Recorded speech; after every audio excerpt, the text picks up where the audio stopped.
Bonjour à tous et bienvenue pour ce deuxième épisode du podcast Les Trajets. Je suis très content de vous retrouver pour ce deuxième épisode. Le premier épisode avec Antoine est sorti la semaine dernière.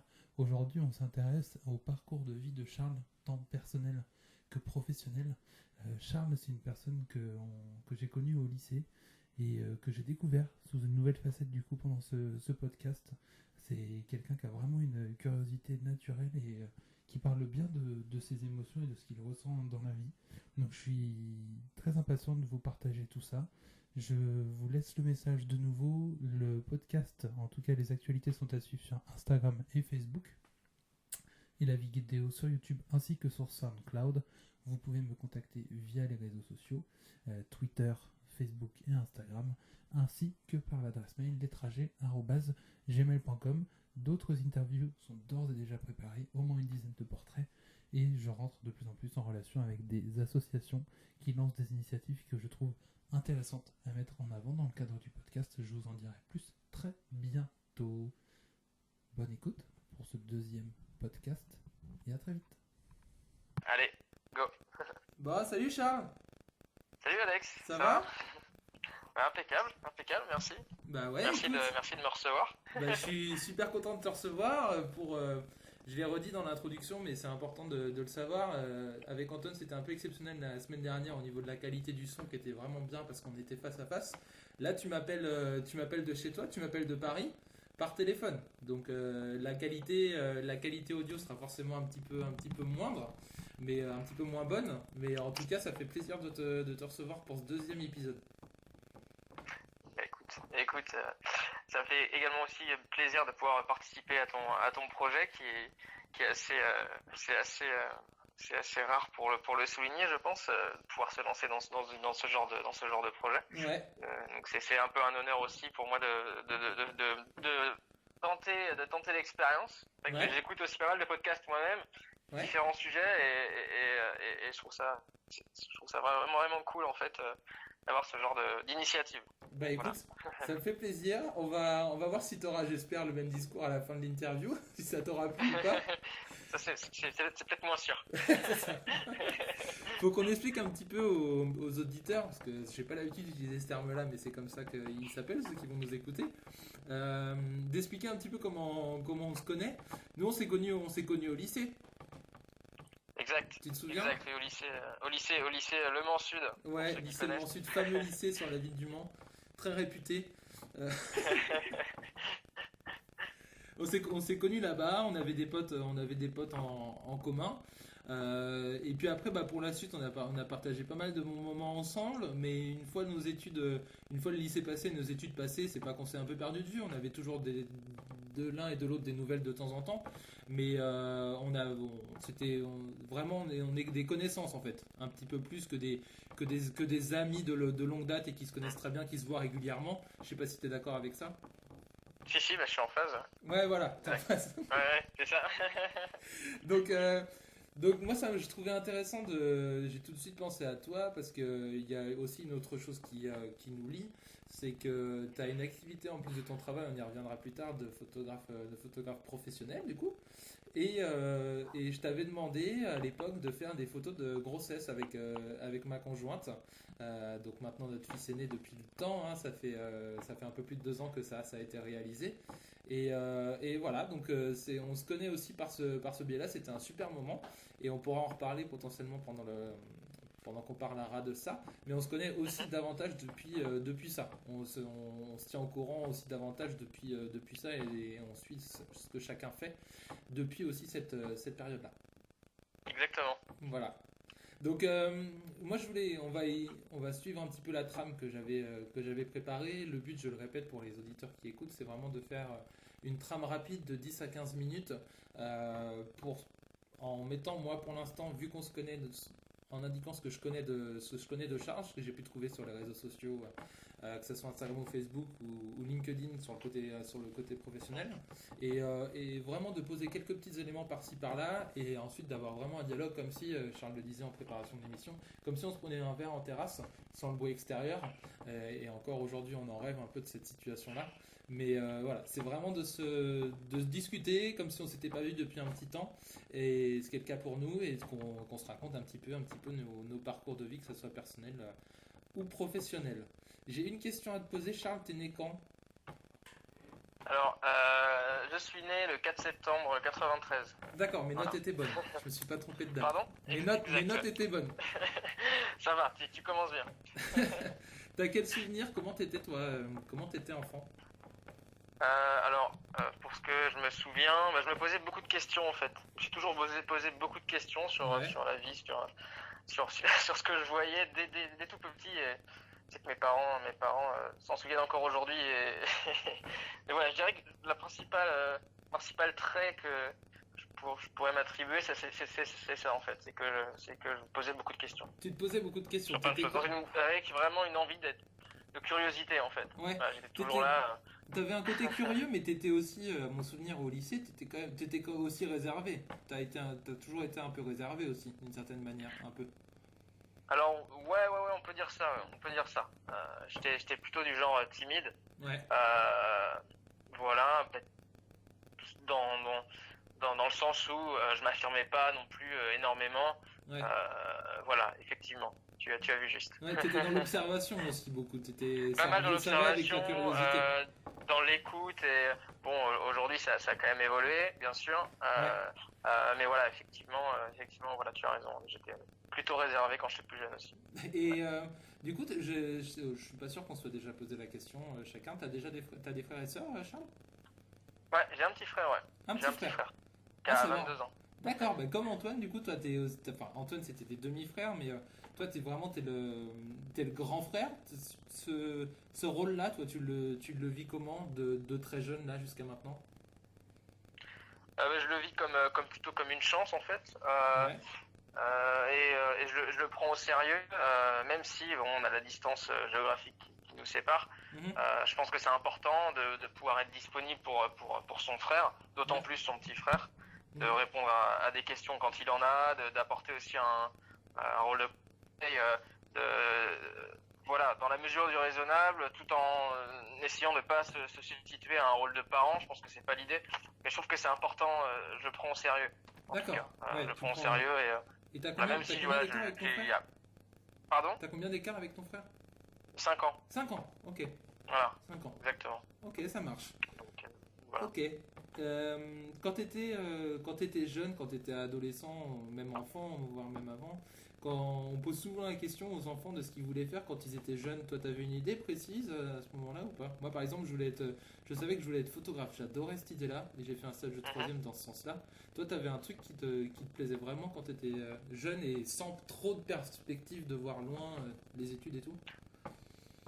Écoute, oui, j'avais pas mal de sujets qui m'intéressaient. Comme je disais, je m'interrogeais énormément. Et j'avais plusieurs lubies. Au début, je voulais être chocolatier pâtissier. Ah ouais. Tout ça parce que Willy Wonka un peu. J'imaginais pouvoir piller toutes les réserves des boulangeries dans lesquelles j'allais travailler. J'avais ça en tête. J'avais aussi en tête de travailler dans les milieux naturels, que ce soit dans les piscicultures, parce que j'ai une espèce de passion pour les poissons également. Ouais, ok. Voilà, des choses un petit peu manuelles, un petit peu concrètes, avec une vraie envie derrière, plutôt dans une optique de curiosité plutôt que carriériste en fait. C'était ça un petit peu l'idée que j'avais au départ. D'accord, ok. Et après, comment toi t'évolues? On passe à l'adolescence. Après, donc toi au lycée Sud, tu suivais quel bac déjà? T'étais dans quoi toi? Moi j'ai fait un bac ES, le bac ES. Standard, prends Ok. pas trop de risques. Et après t'as suivi quoi du coup comme cursus? Parce que t'as des études qui sont intéressantes, notamment à l'étranger, tu nous en parleras. Oui, s'il faut, oui, bien sûr. Du coup, moi, donc, j'ai fait mon bac. Ensuite, je me posais encore des questions, pour changer. Et moi, j'avais plusieurs matières qui m'intéressaient. C'était surtout les langues étrangères, mais aussi, les matières un petit peu comme l'histoire, comme la géo, comme le commerce aussi. Donc, je me suis dit, allez, pourquoi pas faire une fac de langue. Et donc, j'ai fait une fac de langue étrangère appliquée. Donc, c'est une fac de langue, mais avec une dominante commerciale, marketing. et en fait qui représentait pour moi une bonne opportunité parce que voilà, on couvre plein de sujets, on a la possibilité de voyager à l'étranger également. D'accord. C'est ça que j'ai fait. Puis ensuite, je me suis spécialisé. Donc ça, je l'ai fait au Mans, à l'université du Maine. D'accord. Puis derrière, donc je suis parti sur un master. Je me suis dit bon, les études, ça va, ça me plaît plutôt. Donc je me dis allez, je vais tenter j'ai passé plusieurs concours pour partir dans une école de commerce. D'accord. J'ai fait une école publique en fait. Je suis D'accord. parti à Lille, dans le nord de la France, et donc j'ai fait un master en marketing et communication. D'accord, ok. Plutôt pour travailler en fait dans des entreprises privées, sur des sujets de marketing, de com, un peu chiant, mais bon, c'est plutôt pas mal. D'accord. C'est plutôt intéressant comme travail. Tu regrettes pas ce choix-là? Pas du tout, non, parce que ça permet aussi de s'ouvrir, je trouve, à plusieurs sources culturelles, de faire plein de choses, rencontrer aussi des gens de profils différents. Donc c'est aussi en ça que je trouve que des études supérieures, si on peut le faire, c'est quand même aussi assez intéressant. Tu parlais de voyage pendant la suite que tu as choisie après le bac. Tu as voyagé où du coup, toi, pour l'instant? C'est intéressant de savoir. Même mon premier grand voyage, entre guillemets, c'était pendant l'université, pendant ma licence. Donc j'ai fait un Erasmus en fait, je suis parti en Angleterre. Pour 6 mois, donc j'avais 19 ans, donc je suis parti avec un ami qui s'appelle Marvin, qui se reconnaîtra s'il écoute le podcast. Et donc je suis parti pour 6 mois en fait. On a fait un grand périple en TGV entre Le Mans et le nord de l'Angleterre, à Sheffield. Ouais, c'était Sheffield, ok. Pas sans mal, mais on y est arrivé. Ouais. Et donc j'ai fait 6 mois là-bas, donc en échange. Donc c'était vraiment, vraiment, vraiment très très bien parce que c'est 6 mois de voyage quasiment tous les week-ends où tu pars en Irlande, au Pays de Galles, vraiment partout, et c'est là où vraiment tu apprends vraiment ce que c'est que le voyage, si on a envie derrière de vraiment s'impliquer dans le voyage et de rencontrer du monde. Ouais, c'est ça. Donc c'était ce que j'ai fait principalement, c'était ça, donc pendant 6 mois, mes premiers voyages, et derrière moi je suis parti aussi toujours en licence, je suis parti en Espagne, plutôt en Catalogne en fait. J'aime bien faire la différence entre Espagne et Catalogne. Je suis parti en stage là-bas, donc j'ai rencontré d'ailleurs des amis qui sont toujours mes amis aujourd'hui. D'accord. Donc j'étais traducteur en fait. D'accord, ok. Et donc voilà, c'était aussi une très belle continuité dans mon parcours de partir en Espagne après Erasmus. Ça marche. Puis après, bon, j'ai fait d'autres voyages hors études, hein, mais voilà. Ouais. T'as beaucoup voyagé pendant tes études, quoi. C'est vraiment quelque chose qui t'a attiré au moment de choisir ça. Bah, c'est ça, oui. Bah, en fait, oui, j'ai eu l'opportunité de me lancer là-dedans, surtout grâce à mon ami aussi qui était sur la même longueur d'onde, et donc ça a été l'élément déclencheur, ça a participé énormément à ce que je parte. Et derrière, c'était un petit peu, entre guillemets, j'aime pas trop ce terme, une révélation, dans le sens où, qui n'aime pas voyager aujourd'hui, hein, ça me fait un peu sourire parfois quand on dit, j'aime voyager, tout le monde aime voyager presque. mais en tout cas, oui, c'était véritablement un élément déclencheur, et oui, donc j'ai pas mal voyagé. Ouais, et moi, c'est intéressant, on a ce point en commun, parce que moi, j'étais parti, du coup, pendant mon BTS, j'étais parti 3 mois en Angleterre. Aussi à Brighton, c'est ça, Brighton, ouais, dans le sud de l'Angleterre, vraiment sud-sud, face mer, plage de rochers, tout ça, et c'était vraiment vraiment bien aussi. Moi, ça m'avait débloqué un truc, justement, t'en parlais tout à l'heure, au niveau de la timidité. Je sais que j'étais parti là-bas, j'avais vraiment souhaité, contrairement à toi, partir vraiment seul, en fait, me découvrir auprès d'une famille, être vraiment sans repère, tu vois. Et moi, je sais que ça m'avait vraiment, vraiment facilité par la suite. Dès mon retour en France, j'ai tout de suite été plus avenant, moins timide, davantage axé sur les autres. Et t'as aussi eu ce déclencheur-là aussi dans ton caractère et dans ta façon d'être aussi? Oui, complètement. Ouais. Déjà en termes d'ouverture aux autres, en termes de mise en perspective de ton mode de vie et de comment dans d'autres pays on peut envisager les études ou la manière de vivre, entre guillemets, même si on était sur un pays occidental, hein, bien sûr. Ouais. Mais déjà en termes d'ouverture sur le monde, entre guillemets, effectivement ça m'a fait vraiment avoir une vision différente de ce que j'avais dans mon village de Sarthe. Ouais, c'est ça. C'était ça, hein, vraiment, effectivement, ce que tu dis. Ouais. Et moi, je pose toujours cette question-là aux personnes soit qui ont vécu en Angleterre ou des choses comme ça. Je parlerai plus tard lors d'un prochain interview avec Angéline qui est expatriée maintenant en Angleterre, qui vit à Londres depuis un peu plus de 2 ans maintenant. Donc on en parlera plus en détail avec elle. J'attends ça aussi avec impatience, ça va être sympa.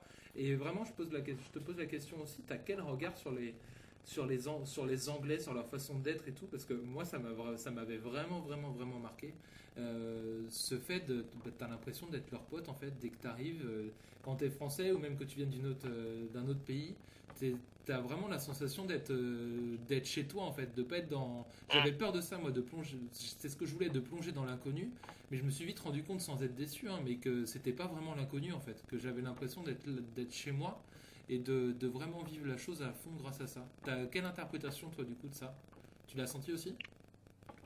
Alors oui, je l'ai senti, effectivement, d'autant que moi je suis arrivé dans une université, donc Ouais. là où, pour le coup, je pense qu'on a une volonté aussi d'intégration, d'intégrer l'autre. Donc je pense que c'est évident que dans ce genre d'environnement-là, l'autre va mieux t'accueillir.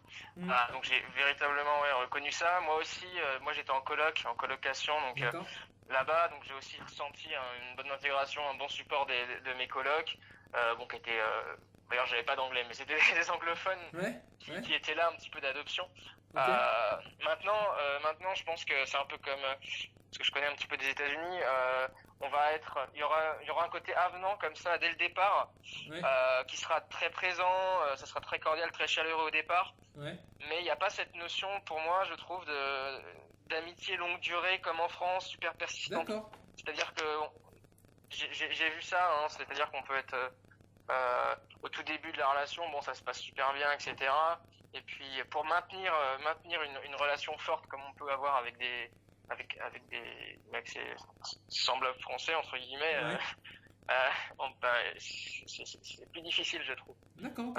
Mais voilà, mais globalement très positif. Ouais. Ouais, franchement, c'était vraiment moi quelque chose qui m'avait beaucoup plu, et bah pour le coup ça nous fait un point commun là-dessus, parce que je savais pas du coup moi avant de le voir que t'avais fait du coup microéconomie, hein, c'est ça, à l'université. Oui, c'est ça. Bah écoute, ouais, fallait que je trouve une matière qui ressemblait plutôt à ce que je faisais au Mans. Donc bon, j'ai pris ça. Bon, j'ai un peu regretté parce que c'était un peu incompréhensible sur le moment, mais bon, ça m'a permis de voyager. Ouais, ça t'a permis de voyager.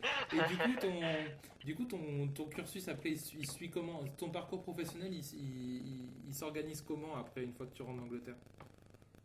Alors, mon parcours professionnel, on va dire, s'inscrit dans la continuité de ce que j'avais envie de faire. Ouais. Alors dans le sens où, en Angleterre, bon, j'ai rencontré des personnes qui m'ont permis, en fait, de savoir un peu plus ce que je voulais faire. Notamment, j'avais envie de faire de la traduction. Donc, je suis parti, j'avais en tête de faire de la traduction, de pratiquer ça, de développer ça. Donc, je suis parti justement, j'ai eu un contact pour partir en Catalogne pour faire de la traduction. Okay. Donc, c'est à quoi, bon, je me suis rendu compte que ça me saoulait un petit peu. C'était pas quelque chose qui me passionnait.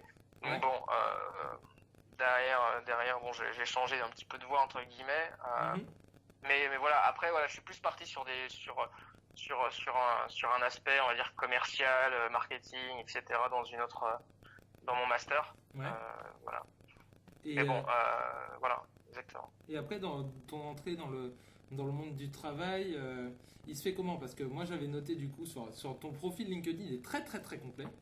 J'ai vu plein de trucs, ça m'a vachement intéressé, et aussi beaucoup de fonctions où pour le coup, quand tu lis le terme de la fonction avec des termes anglais, tu te dis oh là, attends, qu'est-ce que c'est que ça? Je connais pas, ça m'a intrigué. Et j'avais noté tout ça sur la trame, et pour le coup, tu m'as dit attends, ça serait bien qu'on la revoie un petit peu et qu'on parle surtout de ce que je fais maintenant. Et du coup, je voulais juste que tu reviennes un petit peu sur par quoi t'es passé avant d'être désormais Product Owner e-commerce chez Conforama. Tu sais, hein, même moi parfois je sais même pas comment définir ce que je fais, hein, c'est pour dire. Non, puis même, c'est vrai que j'avais fait une rencontre en Blablacar il y a pas très longtemps où bon, ça m'a assez frappé. Je vais te dire pourquoi ça.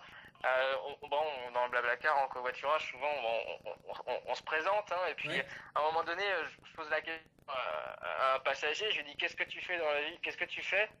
Et tout de suite, il a refusé de répondre à la question. C'est Ah ouais. pourquoi? Parce qu'il m'a dit, en- c'est vrai qu'en France, on a tendance à définir, à la question, qu'est-ce que tu fais dans la vie? On pense tout de suite au travail. Hmm. Sa réponse était intéressante dans le sens où euh, on définit pas en fonction de du travail Ouais. qu'on fait en Exact. général. Bon, il y a Exact. des exceptions. Pour moi, les métiers quand même vocation, bon, les métiers de la santé notamment, Hmm. moi, c'est un peu une exception, mais je trouve ça intéressant cette approche-là en tout cas. Mais c'est pour ça aussi que je t'ai répondu que je trouvais plus intéressant de parler de ce que j'aimais faire et de ce que je faisais plutôt en mode passion plutôt que mon métier. Hmm. Bon, qui pour moi est plus, je le vois plus comme un moyen pratique de faire ce que j'ai envie de faire. D'accord, Voilà. ok. C'est pour ça que mais en tout cas, je peux te répondre sur ça, mais sur mon parcours pro, bon, moi j'ai fait de l'alternance déjà au D'accord. tout début en master, donc ce qui permet donc de travailler en même temps que tu étudies, donc c'est pas forcément évident. Mhm. Parce C'est que ça. en plus moi j'ai étudié à Lille et je travaillais à Paris, donc je faisais des allers-retours toutes les semaines. Ah ouais, ok. Lundi je me levais à 5 heures, bon je prenais le TGV toutes les semaines je faisais ça. Ok. Donc voilà, j'ai fait du marketing, j'ai travaillé dans les départements de communication où je gérais des réseaux sociaux typiquement. D'accord, ok. Voilà, ce genre de choses. Pas mal même de l'administration de site web. Et puis après, bon, j'ai basculé plutôt dans des directions informatiques. D'accord, ok. Je trouvais ça assez intéressant aussi, plutôt pour des grandes entreprises de e-commerce. D'accord. Voilà, comme tu as vu la Fnac, Ouais. Louis Vuitton aussi, côté luxe, puis aujourd'hui Conforama, Ouais. voilà, où je peux justement apporter mon expérience voilà, que j'ai pu acquérir chez ces concurrents-là. D'accord. Donc voilà. Et ton poste là, moi ça m'intéresse, de product owner. Donc ça veut dire Ouais. quand tu vois product owner, donc ça veut dire que quand tu prends le terme own, ça veut dire posséder, hein, d'une certaine manière. Tu Ouais. possèdes la procédé des produits de e-commerce. Tu peux m'expliquer un petit peu? Alors je vais essayer simplement. Alors en fait, faut le voir comme un poste en fait de chef de produit D'accord. entre guillemets un poste de chef de produit qui dans le sens où en fait c'est quelqu'un qui va s'occuper d'améliorer un produit. Donc en D'accord. l'occurrence dans mon cas c'est améliorer un site e-commerce D'accord. qui a pour vocation de mettre à disposition des produits sur des sites web. Ouais. Voilà. Ok. Et de permettre à un client voilà, de commander ce qu'il veut sur le site. Ça peut être, moi chez Conforama, c'est permettre aux consommateurs d'acheter leur canapé. Mais tout ça, c'est en collaboration, en équipe, avec d'autres personnes. Donc D'accord, ok. moi, le rôle du product owner, c'est de travailler en collaboration avec des développeurs, Mhm. des personnes qui vont coder le site. Mhm. Mais aussi travailler avec ces personnes-là et travailler également avec des directions marketing qui vont D'accord. avoir un besoin et en fait de faire en sorte que le marketing discute avec les développeurs. Donc, en fait, je vais être D'accord. l'interface entre la technique et ce qu'on appelle le métier. Donc moi je dois pouvoir discuter à la fois technique avec des développeurs mais aussi avec une direction marketing qui va avoir un besoin par exemple de vendre de faire plus d'1% en vente de canapé. Voilà, donc moi je vais prendre ce besoin-là On te et donne je vais des le objectifs, traduire on te pour donne les des développeurs. objectifs et toi tu dois les traduire informatiquement en fait, enfin, avec d'autres Ouais, c'est personnes. traduire fonctionnellement pour des développeurs justement, Mhm. faire un peu un cahier des charges véritablement de ce qui va être fait, ce qui va être, de ce qui va être fait en fait. D'accord. Et voilà, donc c'est un rôle de communication, de coordination, voilà, D'accord. Donc ça peut être aussi assimiler un poste de chef de projet aussi. D'accord, ok. Donc là, Voilà. du coup, j'aime ce terme est un peu vieillot, mais tu as plusieurs personnes sous ta coupe ou pas? Ou tu es vraiment une interface entre deux services? Alors, il y a pas dans ce métier-là, en fait, il n'y a pas vraiment de notion de hiérarchie. D'accord, C'est-à-dire ok. qu'on travaille tous ensemble, Mhm. mais on n'a pas forcément de compte à rendre. Voilà, les développeurs n'ont pas de compte à me rendre et c'est la même chose pour moi, quoi. Donc D'accord, ok. c'est en ça que c'est aussi intéressant. C'est qu'on n'a pas, D'accord. c'est pas aussi pyramidé dans d'autres métiers, quoi. D'accord. Et là, t'es arrivé il y a combien de temps sur ce poste-là? Mais ça fait depuis un mois. Un mois. Donc c'est tout, Ouais, c'est ça. c'est tout récent. Exactement. C'est tout J'ai récent. fait un peu de chômage partiel avant. D'accord, ok, ça marche. C'est ça. Et là, depuis que t'es arrivé avec avec la situation actuelle, du coup, tu travailles de chez toi ou tu vas sur place quand même? Non, je suis en télétravail. Ouais, c'est pas trop long? Malheureusement, c'est pas considéré comme un boulot essentiel. Ouais. Non, non, mais je comprends. Hein, donc bon, c'est plutôt un confort de pouvoir travailler de chez soi. Ouais, ok, ça marche. Et du coup, dans ton parcours personnel, moi, il y a deux choses qui m'ont un peu marqué et dont j'avais envie qu'on parle. C'est parce que là, tu vis à Paris, du coup, tu es dans quel arrondissement de Paris? Là, je suis en banlieue parisienne. Ah, t'es en Je suis banlieue dans le parisienne. 80, en Val-de-Marne. Je Val-de-Marne. suis juste à côté, en fait. Ouais. D'accord, ok. Et Ça, dans comment le sud de Paris. alors déjà, comment t'es arrivé sur Paris? Et après, comment ta vie, toi, à Paris, elle se goupille? Parce que toi, parmi les personnes que je connais, où on discute souvent de choses comme ça, on se dit, ah là là, t'as dû souvent entendre ça, un peu ces stéréotypes là, de personnes qui se disent, bon, moi j'en fais partie, hein. Qu'est-ce que j'aimerais pas, moi, travailler à Paris, être tout le temps plein de monde dans le métro, du monde partout, la conduite, les trucs. Comment t'es arrivé à Paris et comment elle se passe, toi, ta vie à Paris, typiquement? Alors, bah, moi, je suis arrivé à Paris pour le travail. Ouais. Voilà, simplement, hein, bon, entre guillemets, par obligation. Donc, j'avais un peu d'appréhension, voilà, comme je venais de ma campagne, hein, c'était un peu, bon, Ouais, c'était c'est ça, c'est un gros changement. un peu compliqué. Bon, même si le fait d'avoir voyagé et d'être parti en Erasmus m'a aidé aussi m'a apporté des capacités d'adaptation qui sont importantes et qui te permettent en toutes circonstances presque, quand tu restes en Europe, de pas te sentir trop dépaysé. Ouais. Donc j'ai eu ça qui m'a aidé. Maintenant, moi, ça fait 4 ans que je suis sur Paris pour le travail. Ouais. Je suis bien adapté. Il y a des bons points positifs. Et je suis quand même très proche du Mans, et de ma famille et de certains de mes amis. Et donc voilà, donc c'est pas vraiment gênant de ce point de vue-là. Donc je vis bien. Hein. Ouais, tu le vis bien, toi, de ton côté, tu ressens pas trop tout un peu ce remue-ménage, cette anxiété un peu là de la vie parisienne, parce que t'es en banlieue du coup, parisienne. Alors, c'était un peu plus compliqué avec le confinement.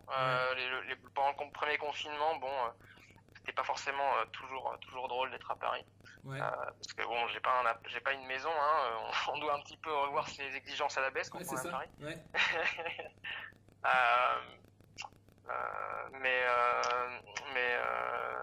Mais du coup, oui, merde, j'ai oublié la question.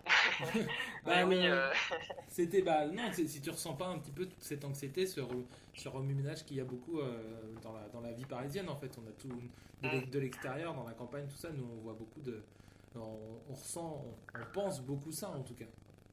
Alors, c'est-à-dire que c'est vrai que c'est une bonne question parce que en vivant ici, en fait, tu prends un peu les travers de la vie parisienne dans le sens où t'es devenu parisien, toi? t'as ton rythme. Alors, j'ai pas dit ça. J'ai pas dit ça. Je veux pas que tu dises ça. Non, mais en vrai, non, on s'habitue au rythme. Ouais. Et c'est en ça que c'est pas bon parce que on prend moins de temps de faire les choses, un rythme à toute vitesse, etc. Et c'est bien aussi de se calmer, de revenir chez soi, ou même moi j'aime bien revenir à la campagne, de revenir à un rythme, on va dire, normal. Ouais. Donc ouais, je me suis adapté à ce rythme-là, je le trouve intéressant pour vivre ici, mais quand tu reviens à la campagne, t'as quand même un décalage et c'est quand même plus confortable. Ouais. Quand tu reviens Tu te rends compte en mode de vie plus calme, effectivement. Mais bon, moi je m'adapte assez facilement aux environnements. Ouais. En tout cas, jusqu'à aujourd'hui où j'ai pu aller. Mais ouais, mais effectivement, je suis d'accord avec toi. C'est un peu compliqué au départ. Ouais, ça bouleverse certainement beaucoup de choses et l'apaisement, c'est là qu'on se rend compte que c'est bien aussi peut-être. Bah c'est ça. Ouais. Mais on va venir maintenant à la grosse partie de cette interview-là, parce que, alors je sais pas comment tu trouves le temps, tu vas m'expliquer, mais en plus de ces postes que tu as pu, de ces postes que tu as pu faire, tu as lancé, tu me diras quand, une activité de photographe professionnel. Et ça m'intrigue déjà de savoir comment tu as trouvé le temps de le faire, d'où ça vient. Tu m'en parlais au début, est-ce que ça vient du fait que tu aimais bien un petit peu tout ce qui était nature, tout ça, comment c'est arrivé dans ta vie et comment tu l'organises là maintenant? Alors moi je dirais que c'est arrivé assez instinctivement en fait. Ouais. Et assez naturellement, c'est-à-dire que quand j'ai eu un appareil photo numérique pour la première fois quand j'avais 11 ans en fait. Ouais. Et ça me permettait en fait on va dire de pouvoir matérialiser ma curiosité en fait. C'est-à-dire que ce que je pouvais, ce que j'avais envie de voir et de découvrir par moi-même, un appareil photo te permet justement de le rendre concret et de le rendre réel. Donc c'est en ça que j'ai commencé à apprécier ça naturellement. Et derrière, c'est aussi mon voyage en Angleterre en Erasmus qui a été un peu un tremplin, dans le sens où voilà, j'arrivais dans un environnement super nouveau, avec des paysages aussi magnifiques. Ouais, plein de Donc choses ça a été aussi un grand tremplin à ce niveau-là. Et puis après, bon, j'ai pu tester plein de choses en photo. On pourra y revenir, mais ouais. au fur et à mesure des années. Hein. C'est quoi tes spécialités du coup? Qu'est-ce que tu aimes photographier? Alors, moi, je suis aujourd'hui spécialisé plutôt en portrait, donc j'aime beaucoup l'aspect rencontrer la personne et également faire des photos comme ça sur le vif, en extérieur. Donc l'accompagner, la suivre, et plutôt partir sur une optique d'échange en fait avec une personne et essayer de capter un petit peu le naturel de la personne. Voilà. Mais je trouve que c'est vraiment important de pouvoir considérer le portrait comme une balade, comme une découverte de quelqu'un, même si on n'a pas forcément un temps énorme. Hein. Mais je trouve que notamment avec ma compagne, c'est vraiment ça, c'est que c'est l'idéal, de pouvoir refaire des photos avec quelqu'un. C'est vraiment une chance et ça permet vraiment de s'exprimer au maximum, dans le sens où à chaque fois que je fais des photos avec elle, ça me permet, ça donne l'impression de mieux la connaître à chaque fois, d'être dans un moment encore plus précieux à chaque fois. Donc c'est vraiment ça qui est chouette aussi, je trouve, dans la photo. Cette rencontre et ce rapprochement. Et c'est aussi pour ça, c'est ce que je te rejoins quand tu disais justement que ça nous avait plu, hein, nos premières photos. C'est que voilà, c'est un moment un peu privilégié, c'est que tu rentres un peu dans l'intimité des gens. C'est comme quand j'ai fait mes premiers mariages, hein, mes premières photos de mariage. C'est que faut être humble vis-à-vis de ça aussi, quoi. C'est que c'est un moment qui est assez précieux, il faut pouvoir le respecter. Et pouvoir aussi, en connaissant les autres, en tirer le maximum du côté photo, quoi. Essayer de percer un petit peu à jour comment sont les couples entre eux, comment est la personne dans sa vie quotidienne, pour pouvoir, j'imagine, prendre un peu aussi le meilleur angle possible, ou le capter l'instant le meilleur instant possible. C'est ça, et en fait l'idée c'est d'instaurer en fait un cadre à la séance photo dès le départ, en ayant le bon feeling avec la personne et en ayant un bon échange. Dès lors que l'échange est là et que le cadre est serein et qu'on est à l'aise, là on peut faire les photos. Pour moi, le plus gros du travail, c'est vraiment de mettre à l'aise la personne et d'avoir un bon cadre d'échange. Voilà, comme si tu fais pas. Ça c'est important. Du coup, tu fais pas juste de la photo pour faire de la photo. C'est que t'as aussi cette nécessité, ce besoin aussi d'apprendre à connaître les autres. Ça rejoint ta curiosité quand t'étais enfant, de pouvoir vraiment aller à la rencontre de quelqu'un et de par ces échanges, de pouvoir faire des photos qui sont bien, quoi. Alors oui, c'est ça, exactement. C'est un côté un peu reportage. C'est vraiment de véritablement, on va dire, être avec la personne et de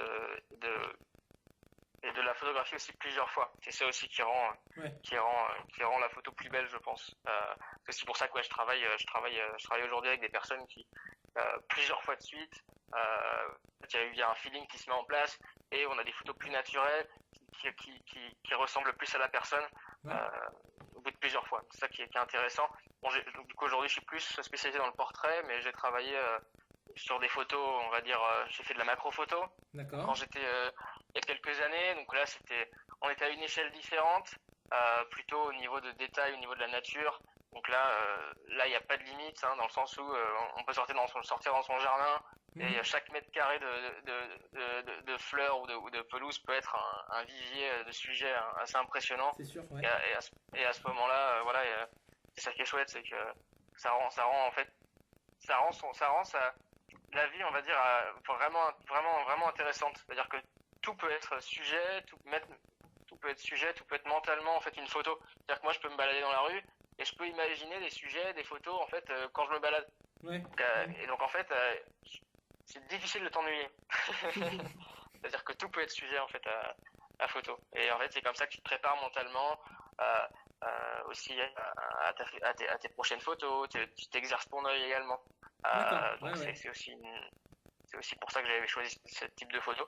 Ce type de D'accord. photo.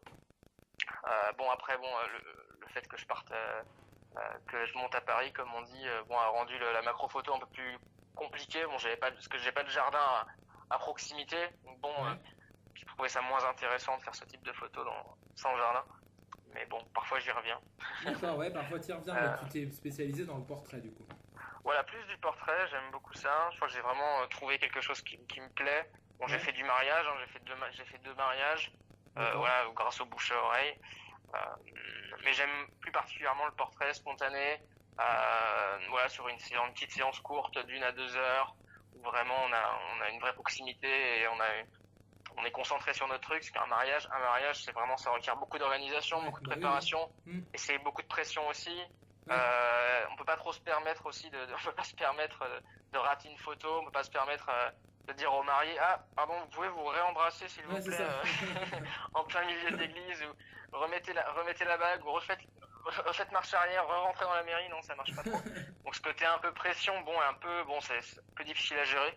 D'accord. Moi, j'aime bien aussi la tranquillité et Le de se calme. dire, bon, allez, on fait une séance one-to-one, et c'est aussi intéressant, donc voilà. Et comment là avec ta vie parisienne, le poste que tu as, qui est quand même un poste à responsabilité mine de rien, comment tu t'organises toi la photographie, est-ce que déjà est-ce que là tu as du bouche à oreille, tu m'en parlais, bah, comme on a pu le faire ensemble, et tu fais ça pendant les week-ends, est-ce que tu as aussi des commandes extérieures de personnes que tu connais pas, tu les acceptes ou justement pour l'instant tu laisses ça un peu de côté?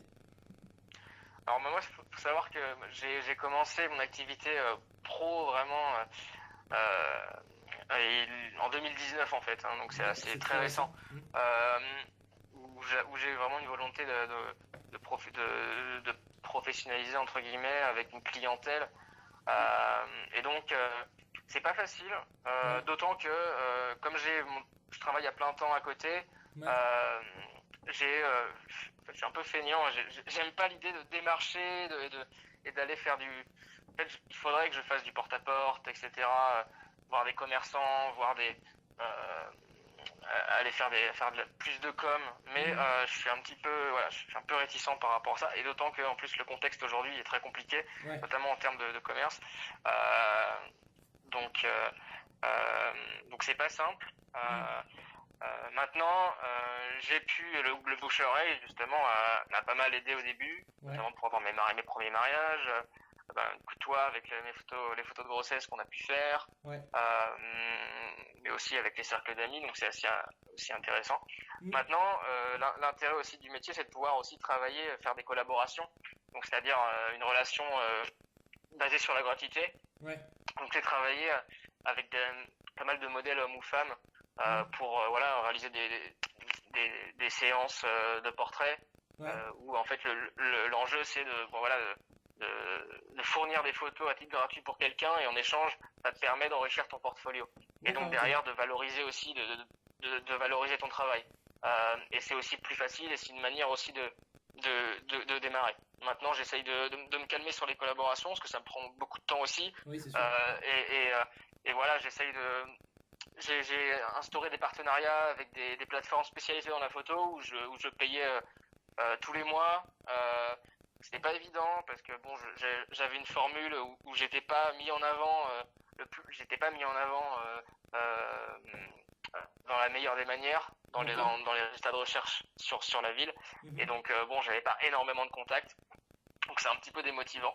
mhm, Donc maintenant, on va dire que j'essaye d'être bien référencé sur Google, sur les sites, de parler de ce que je fais autour de moi. ouais, Et je compte plutôt sur le réseau local, on va dire. d'accord, Voilà. Et comme je disais, hein, j'aime bien. J'ai pas forcément l'envie de absolument démarcher, surtout en ce moment, ouais, mhm, avec le contexte. Mais plutôt envie de pratiquer ça pour le plaisir et comme je disais, en plus dans l'optique de développer mon savoir-faire et mon œil, quoi. C'est plutôt ça l'idée. Et si ça peut amener vers des contrats payés, des contrats rémunérés, tant mieux, hein, mais c'est pas. C'est pas le but Faut pas, faut actuel. pas, faut pas être photographe pour l'argent en ce moment, c'est un peu compliqué. Ouais, bah oui, c'est sûr. C'est clair. C'est comme les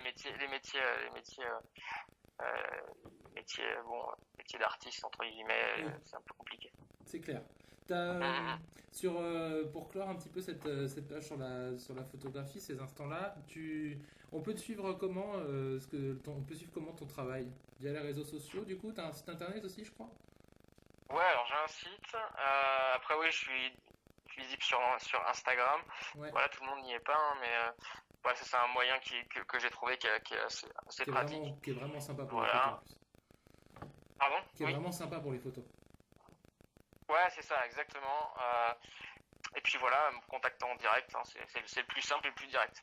D'accord, ok. Bah écoute, moi C'est ça. j'essaierai si mon PC prend pas trop de temps, si ce vieux coucou prend pas trop de temps et que j'ai la possibilité de faire un petit peu de remettre la copie des différents liens, je le ferai. Je te le garantis pas, mais il faudrait que tu m'y fasses penser du coup. Pas de souci. Ça, c'est gentil. Comment tu on va attaquer on va finir sur des questions qui sont un peu diverses, mais Bien je sûr. trouve un intérêt pour te connaître aussi davantage. Comment t'imagines ton avenir proche, à court, moyen et long terme? Est-ce que tu veux continuer à t'investir dans la photographie comme tu le fais en passion, ou t'envisages plus tard de vraiment en faire ton activité principale? Alors, bah, encore une fois, je m'interroge, hein, pour changer. C'est toujours ça, hein, c'est difficile de se projeter, hein, toujours, c'est peut-être pas à coup sûr. Hmm. Euh, J'essaierai de mettre les moyens nécessaires pour essayer de me trouver plus de contrats, etc. Ça, c'est sûr. Ouais. Maintenant, voilà, je gagnais en stabilité sur mon poste actuel chez Conforama. Ouais. Jusqu'à 2 ans. Après, l'idée, c'est de pouvoir partir de Paris D'accord. d'ici 2 ans. Bon, pour partir, voilà, voir ailleurs. Et parce que 4 ans dans la même ville, ça fait très bizarre de se dire que quand on sort d'études, pendant les études, c'est vraiment très cool parce que tu changes d'endroit assez rapidement. T'as ce côté un petit peu spontané, ce côté un petit peu le hasard qui est là. Et quand t'es installé, stabilisé dans un CDI, ça fait quand même très bizarre Ouais. de se dire bon, j'ai pas bougé depuis 4 ans. Qu'est-ce que j'aimerais bien un petit côté un peu de renouveau, quoi. D'accord, Quelque chose, ok. donc bon, l'idée c'est de partir de Paris. D'ici 2 ans, quoi. Voilà, c'est ça, d'ici 2 ans, ouais, effectivement, 2-3 ans. D'accord.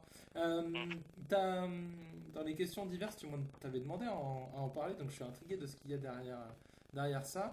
Dans la question, y a-t-il une chanson qui te suit depuis le début? Tu m'avais indiqué Traveler de Chris Stapleton. Tu peux me dire pourquoi? Parce que c'est une très belle mélodie. Je conseille de l'écouter d'ailleurs. Ouais, j'essaierai de mettre le lien Et, aussi, quand j'y pense, ça peut être sympa. Et j'aime beaucoup ce qu'il dit. En fait, dans ses paroles, hein, vous l'entendrez, il dit que le voyageur est seulement un voyageur. Donc ça veut dire que je suis simplement un voyageur sur cette terre. C'est que ça démontre une humilité de la personne et que ça démontre aussi que la personne ne veut pas non plus s'imposer Ouais. et qu'elle veut être seulement de passage. Et j'aime beaucoup ce côté ce côté aussi passager, dans le sens où le D'accord. passager va être aussi dans une volonté de respect des éléments. Et également, dans ses paroles, il y a quelque chose qui me parle, il ne sait pas où il va vraiment, mais il part. Et c'est ce côté, c'est l'ailleurs aussi. L'ailleurs qui est intéressant aussi, que je trouve intéressant, c'est qu'on part, mais on ne sait pas ce qu'on va trouver, euh,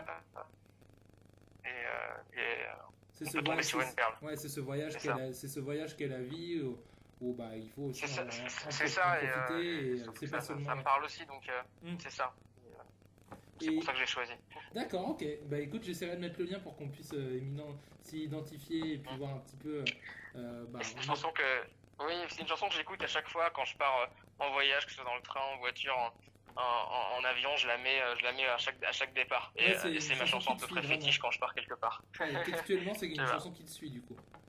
C'est ça, on va dire, ouais. Ouais. Même si j'aime beaucoup Ouais, d'artistes c'est différents, intéressant qu'il y en ait une chanson qui suit comme ça, et ça, c'était le cas aussi avec Antoine dans des circonstances diverses, mais c'est bien d'avoir une chanson comme ça. Tu vois, je vous pose la question, mais je suis même pas sûr moi d'en avoir une qui me vient à l'esprit là comme ça que j'écouterai sans interruption dès que j'irai quelque part ou en voyage par exemple, tu vois.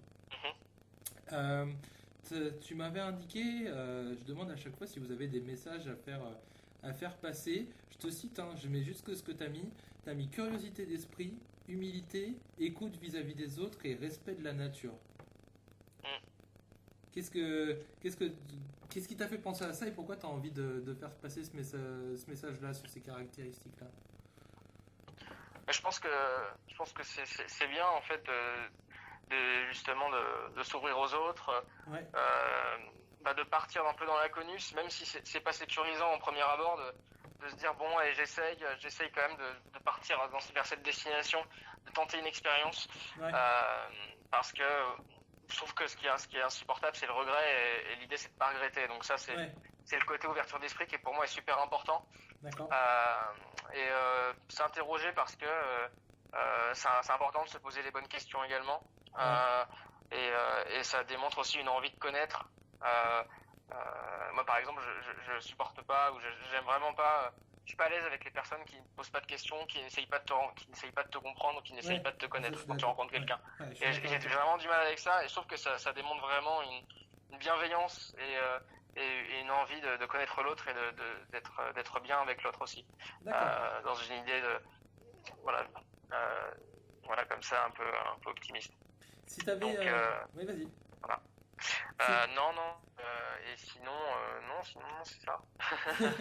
Si t'avais on passe l'avant-dernière question. Si t'avais là, comme ça m'est venu pendant que je discutais Antoine la dernière fois, dans ces temps un peu de Covid-19, où on est un peu empêché de faire certaines choses, d'aller dans des lieux de rencontre, justement, que toi t'apprécies. Si t'avais une chose là, tu te dis, ah la purée, qu'est-ce que j'aimerais faire ça une fois que le Covid là c'est terminé. Si tu avais une chose que tu voudrais faire à tout prix, la première chose qui te viendrait en tête, ça serait quoi? Je n'avais pas préparé celle-là. Ouais, c'est difficile de pas tomber dans le cliché, mais ouais. mais non, mais je dirais pouvoir faire un câlin à mon meilleur ami, tu vois, genre je sais pas, une connerie comme ça. ouais, non mais c'est bien, c'est vachement touchant, c'est bien. Ou tu vois, quelqu'un que